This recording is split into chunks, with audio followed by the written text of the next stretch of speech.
श्रम मंत्रालय की नवीनतम वार्षिक रिपोर्ट से प्राप्त आंकड़ों से पता चलता है कि कर्मचारी पेंशन योजना ईपीएस के तहत 1,000 रुपये की न्यूनतम मासिक पेंशन का लाभ उठाने के लिए सरकारी सहायता प्राप्त करने वाले पेंशन भोगियों की संख्या वित्त वर्ष 24 में लगातार तीसरे वर्ष बढ़ने वाली है।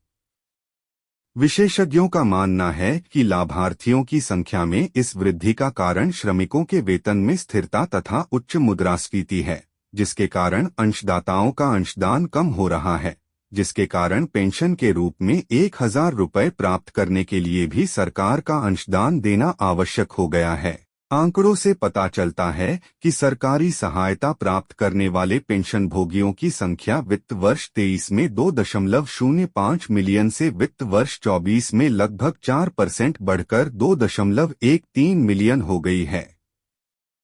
हिस्सेदारी के लिहाज से सहायता प्राप्त करने वाले पेंशन भोगियों की संख्या 27.3% रही, जो इसी समय अवधि में 27.2% से थोड़ी अधिक है।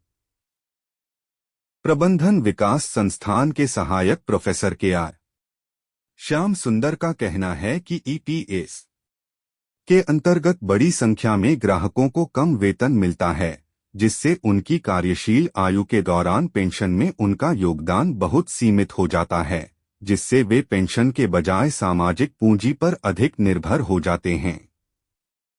उन्होंने कहा, ईपीएस एक अंशदायी योजना है और इस प्रकार प्राप्त पेंशन आनुपातिक है। हालांकि एक कर्मचारी के जीवनकाल के दौरान वेतन में स्थिरता और मुद्रास्फीति में वृद्धि का मतलब है कि योगदान कम है।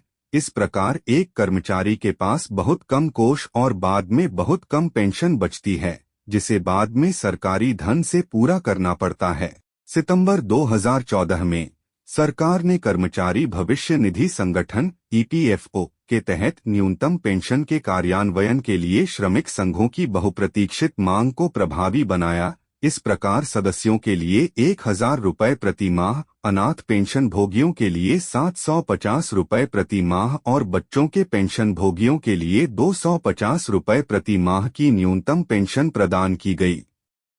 इस राशि में किसी भी कमी को सरकार द्वारा वहन किया जाता है। वार्षिक रिपोर्ट के आंकड़ों से यह भी पता चलता है कि न्यूनतम पेंशन प्रावधान को लागू करने के लिए सरकार द्वारा भुगतान की जाने वाली राशि भी वित्त वर्ष 24 में 26% बढ़कर 1,223 करोड़ रुपए होने का अनुमान है, जो पिछले वित्त वर्ष में 970 करोड़ रुपए थी। सुंदर ने कहा, महंगाई दर में लगातार वृद्धि हो रही है और न्यूनतम पेंशन लगभग एक दशक पहले तय की गई थी। इसलिए यह उचित है कि सरकार न्यूनतम पेंशन को संशोधित करने के लिए बजट बनाए, जैसा कि विभिन्न क्षेत्रों द्वारा मांग की जा रही है। इससे न केवल बुजुर्ग पेंशन भोगियों के स्वास्थ्य में मदद मिलेगी, बल्कि अर्थव्यवस्था में उपभोग व्यय को भी बढ़ावा मिलेगा।